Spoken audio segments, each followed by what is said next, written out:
Hello students, मेरे channel साहित्य mirror में आपका स्वागत है। हिंदी नेट जेआरएफ के सभी स्टूडेंट्स के लिए उनके नए पाठ्यक्रम की इकाई फर्स्ट से मैं आज लेकर आई हूँ हिंदी शब्द रचना से उपसर्ग। उपसर्ग एक ऐसा बिंदु है जो न केवल नेट बल्कि हर प्रतियोगी परीक्षाओं के लिए बहुत बहुत महत्वपूर्ण है। तो शुरू करते हैं आज का ये वीडियो लेक्चर। हिंदी शब्द रचना से आपके नवीन पाठ्यक्रम में दिया गया है उपसर्ग, प्रत्यय और समास। तो हम आज उपसर्ग पढ़ेंगे। उपसर्ग में देखिए आप, उपसर्ग होता क्या है। किसी भी भाषा के जो मूल शब्द होते हैं, उपसर्ग और प्रत्ययों को पहले जान लीजिए कि किसी भी भाषा में ऐसे मूल शब्द होते हैं जिन्हें अर्थ की दृष्टि से हम विभाजित नहीं कर सकते हैं, क्योंकि वो मूल शब्द हैं। अब उनके हम टुकड़े नहीं कर सकते क्योंकि भाषा की अविभाज्य इकाई होते हैं। ऐसे मूल शब्दों के या तो पहले या फिर अंत में किसी शब्दांश के जुड़ने से नए अर्थों वाले शब्दों का निर्माण हो जाता है और यही शब्दांश उपसर्ग या प्रत्यय कहे जाते हैं। देखिए, जैसे कोई मूल शब्द है ज्ञान।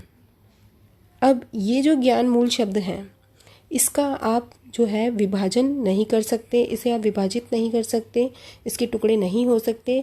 इसके आगे या पीछे जोड़कर ही कोई ना कोई शब्द बनेगा।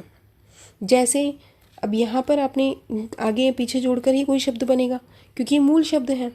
उपसर्ग जो होता है वो आगे जुड़ता है और प्रत्यय जो होता है वो पीछे जुड़ता है। तो उपसर्गों को हम आज पढ़ रहे हैं। तो उपसर्ग वह शब्दांश है जो किसी शब्द के आगे जुड़कर उस शब्द का अर्थ परिवर्तन कर देता है। उपसर्ग लगने से अर्थ परिवर्तन दो तरह से होता है। देखिए, अभी मैंने बताया शब्द आपको ज्ञान, तो दो तरह से कैसे होता है। देखिए, फर्स्ट होता है अर्थ में विशेषता उत्पन्न होना। जैसे ज्ञान के आगे आपने अगर वी जोड़ दिया तो ज्ञान की विशेषता आ गई है विज्ञान। और अगर अर्थ पूरी तरह भी बदल जाता है, जैसे ज्ञान है तो ज्ञान के आगे आपने अ जोड़ दिया, अब यही उपसर्ग है, ये वी भी उपसर्ग है और ए भी उपसर्ग है। लेकिन अगर ए जोड़ दिया है तो ज्ञान का अज्ञान, यानी अर्थ पूरी तरह बदल गया है और ज्ञान में वी जोड़ने से ज्ञान की विशेषता आ गई है। तो शब्दों को उपसर्ग जो होते हैं वो दो तरह से परिवर्तन करते हैं किसी भी शब्द में। हिंदी में अपने शब्दों के अलावा संस्कृत, अरबी, फारसी और अंग्रेजी के सभी शब्दों जो हैं, अंग्रेजी के सारे शब्द जो हैं वो उपसर्ग के रूप में प्रयोग लिए जा रहे हैं। हम देखते हैं आगे उपसर्गों को। तो देखिए, संस्कृत से उपसर्ग लिए गए हैं, जो उनकी बात करेंगे हम सबसे पहले। तो अति उपसर्ग, अति उपसर्ग जो है, उपसर्गों को अच्छे से इसलिए ध्यान रखना जरूरी है क्योंकि उपसर्ग नज़र नहीं आते हैं कई बार शब्द में, आपको निकालने पड़ेंगे। अगर आपने संधियों को अच्छे से जाना है, संधि पढ़ी है, और नहीं भी जाना है तो आप उसमें से शब्दों को अलग करके जान सकते हैं। उसका मूल शब्द अलग कर देना और शब्दांश और मूल शब्द अलग करेंगे तो आपको पता लग जाएगा। जैसे कि शब्दांश यहाँ पर अति एक उपसर्ग के रूप में काम में लिया जाता है और यहाँ पर है अत्याचार। मैंने इसका अर्थ उदाहरण दिया है, अति उपसर्ग का अत्याचार। अत्याचार में अति उपसर्ग कैसे आया है, देखिए, अति आचार, तो यहाँ आचार मूल शब्द है और इसमें अति लगी है। आचार की अति हो जाती है तो वो अत्याचार, यानी अर्थ में परिवर्तन हो गया। आचार है आचार व्यवहार और उसमें अति, यानी यहाँ पर अति उपसर्ग है अत्याचार। अत्याधुनिक में अति और आधुनिक, अत्यल्प में अति और अल्प। इस तरह से हम इन शब्दों को, मूल शब्दों को अलग करेंगे तो हमारे उपसर्ग हमें नजर आएंगे। अधीक्षण, देखिए, अधीक्षण में ईक्षण मूल शब्द है। ईक्षण यानी देखना, अच्छे से देखना। ईक्षण मूल शब्द हो गया और इसके आगे जुड़ गया है अधि और अधीक्षण हो गया। अधीन, अधि उपसर्ग। अधित्यका, अधि उपसर्ग। अधित्य का शब्द कई बार परीक्षा में पूछा गया है। यहाँ पर वही उपसर्ग मैंने लिए हैं जो कि आरएएस या फिर पुलिस में, पुलिस का जो पीएसआई का एग्ज़ाम है उसमें, या फिर आरएएस में, यूपीएससी में, ऐसे कहीं आए हुए उपसर्ग हैं। उन्हीं उपसर्गों को उठाकर मैंने यहाँ उदाहरण दिए हैं आपको, इसलिए इनको समझ लेना ज़रूरी है क्योंकि कहीं भी कई बार पूछे गए हैं। अदित्य का अभी एग्ज़ाम में आया था रिसेंटली, फर्स्ट ग्रेड हिंदी के एग्ज़ाम में पूछा गया था। अदित्य का में देखिए अधि और त्यका, ये होती है पहाड़ के ऊपर की समतल भूमि, इसका अर्थ दे दिया गया था अभी। तो अधित्यका में अधि उपसर्ग है।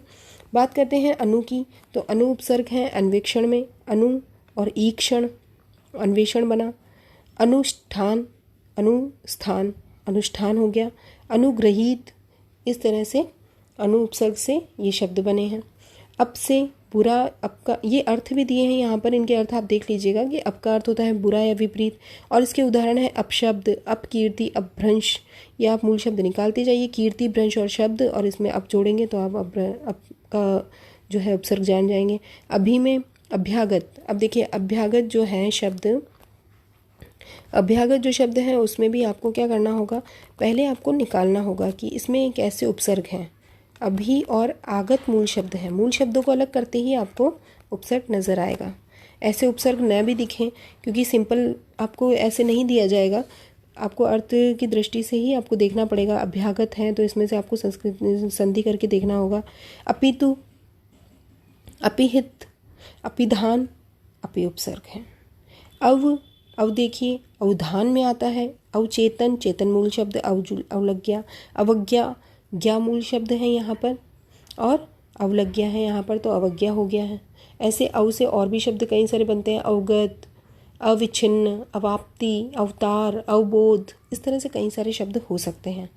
आ उपसर्ग से देखिए आप आजन्म बन सकता है यहाँ से, और आजानु, आपात, आदेश, मैंने 3 शब्द बताए हैं। आ उपसर्ग लगकर और भी कई सारे शब्द बन सकते हैं, आक्रमण, आगमन, आचार, आचरण, आतप्त। लेकिन ये आदेश और आजानु और आपात पहले परीक्षाओं में पूछे गए, इसीलिए मैंने यही लिखे हैं। तो आप यहाँ पर जो मैंने लिखे हैं वो उससे परीक्षाओं में पूछे गए वही शब्द मैंने यहाँ से लिए हैं। और भी शब्द आप देख लीजिएगा।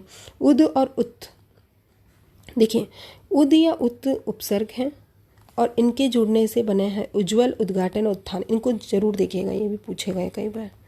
उज्ज्वल, उज्ज्वल शब्द में देखिए उद या फिर उत, ये दोनों में से कोई भी उपसर्ग हो सकता है, क्योंकि यहाँ पर संस्कृत के मूल ग्रंथ जो अष्टाध्यायी हैं, अष्टाध्यायी, निरुक्त, व्याकरण जो भी हैं, इन सब में उद उपसर्ग है, उत नहीं है उपसर्ग। लेकिन उत तो उद का संधि रूप है, लेकिन फिर भी कई बार परीक्षाओं में उत दे दिया जाता है और हमें उपसर्ग करना होता है ज़रूरी। तो हम उत, तो अगर वो उत दे दें या उद दे दे, हमें तो करना है।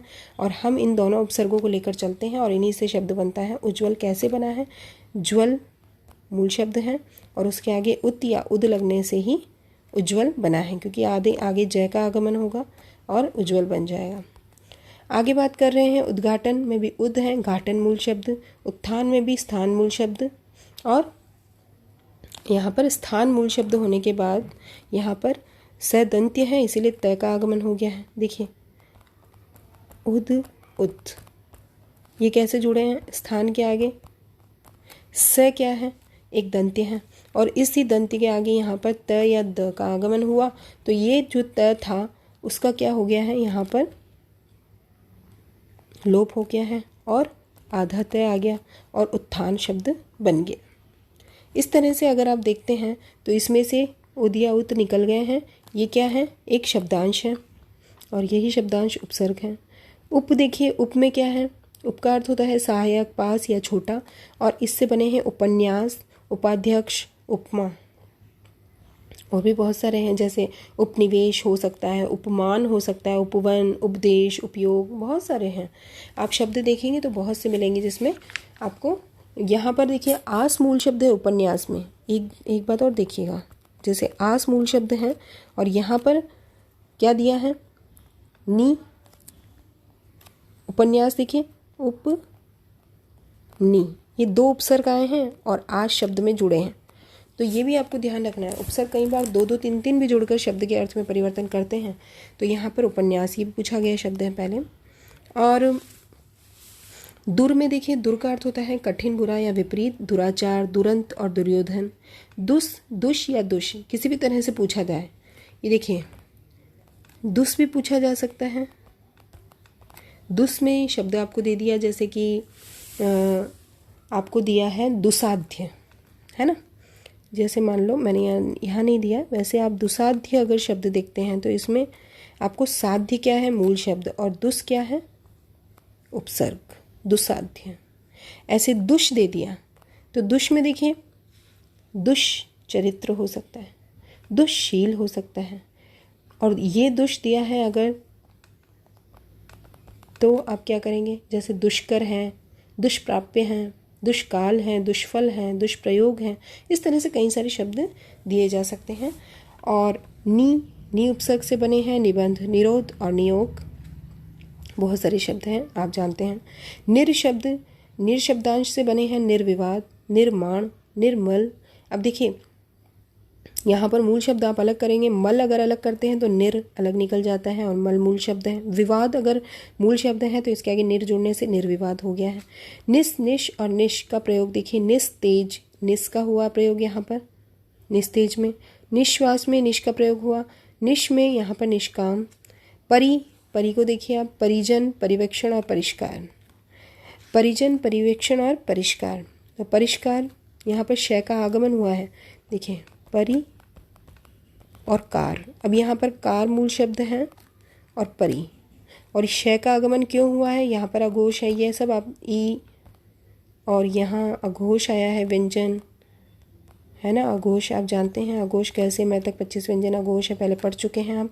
तो अगर आप ये व्यंजनों के बारे में पढ़ चुके हैं, आपने अच्छे से ध्वनियों का वर्गीकरण जो हमने किया था उसके बाद ही आपको ये उपसर्ग दिया है आपके सिलेबस में। तो अगर आपने ध्वनियों के वर्गीकरण में इनको जाना है, अघोष ध्वनियों में क है, तो ई के बाद अगर क का आगमन होता है तो यहाँ पर हो जाता है श का आगमन, और इसीलिए श के आगमन के कारण ही यहाँ पर परिष्कार शब्द बना है। ठीक है, ऐसे ही शब्द यहाँ पर परिजन, परिवेक्षण, बहुत सारे ईक्षण मूल शब्द हैं, और परि उपसर्ग लगकर बना है परिवेक्षण। अब वे क्यों आया यहाँ पर, ये आप संधि में जानते हैं अच्छे से कि यहाँ पर कैसे ये आगमन हुआ है। इस तरह से आप देखिए, प्रोज्वल, प्रवचन, प्रयास। प्रति से बने हैं प्रत्याघात, प्रत्यक्ष और प्रत्युपकार। प्रत्युपकार शब्द को भी देख लीजिएगा, प्रति। अब शब्द प्रत्युपकार है, कई बार ये शुद्धि अशुद्धि में भी पूछा जाता है, प्रत्योपकार। अब आप क्या करते हैं, यहाँ पर कई लोग यहाँ पर उपकार जो शब्द हैं, वैसे यहाँ पर उपकार शब्द हैं, उपकार मूल शब्द हैं। उपकार मूल शब्द से आपने यहाँ पर प्रति लगाया, और प्रति धन उपकार जब आप कर रहे हैं तो प्रति और उपकार शब्द लेने के बाद आपका बनेगा यहाँ पर प्रत्यु। ऊ क्यों बना यहाँ पर, क्योंकि यहाँ पर है छोटी ई और यहाँ है ऊ। तो ये जो ई है यहाँ पर यण संधि हुई है, ई य में बदल गया है और ऊ की मात्रा यहाँ पर छोटी लग गई है, इसलिए प्रत्युपकार यहाँ बन गया है। अगर आपने संधि पढ़ी है तो आप इसको मूल शब्द को अलग कर आप जरूर कर सकते हैं। वैसे अगर नहीं भी पढ़ते हैं तो भी आप मूल शब्द अगर अलग करना आता है आपको, तो आप ज़रूर ये उपसर्ग समझने में आपको दिक्कत कहीं नहीं आएगी। उपसर्ग आगे हम देखते हैं वी उपसर्ग से विशेष और विदग्ध, ये उदाहरण मिलते हैं हमको।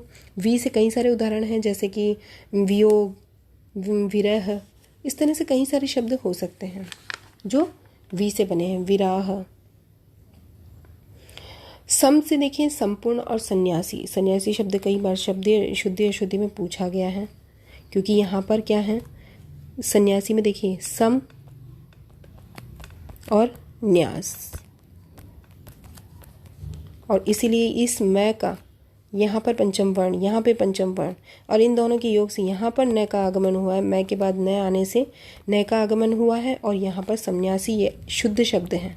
इसीलिए शुद्धि अशुद्धि में भी ऐसे शब्द पूछे गए हैं, और उपसर्गों में भी कई बार आया है, तो आप ध्यान रखिएगा। स्वस्ति में भी स्वस्ति और शब्द होता है, हम स्वास्तिक बोलते हैं, वो भी स्वास्तिक गलत है, ये स्वास्तिक नहीं होके स्वस्तिक होता है। स्वस्ति, सुमार्ग, इसमें भी सु, क्योंकि ये अस्थि शब्द, अस्थि मूल शब्द क्या है, इसमें अस्थि है स्वस्ति में, और यहाँ पर जो सु है वो उपसर्ग है। नेक्स्ट, उपसर्ग की तरह प्रयुक्त अवयव भी बहुत सारे काम में लिए जाते हैं। जैसे उपसर्ग की तरह ही लेते हैं अ को, ऐसे बनता है अनादि, अवैतनिक, शब्द जुड़ा है आगे। अन से बनता है अनुदार, अनावश्यक। अधः से अधःपतन, अधोमुख। कु से कुमति और कुदृष्टि, और पुनर से पुनर्नवा और पुनर्जन्म। बहु से बहुमत, बहुमूल्य। स्व से स्वदेश, स्वरचित। का से कापुरुष, कातर। बहि से बहिष्कार और बहिर्मुखी। इसमें साफ साफ नजर आ रहा है उपसर्ग, इसलिए कोई समझाने जैसी बात नहीं है।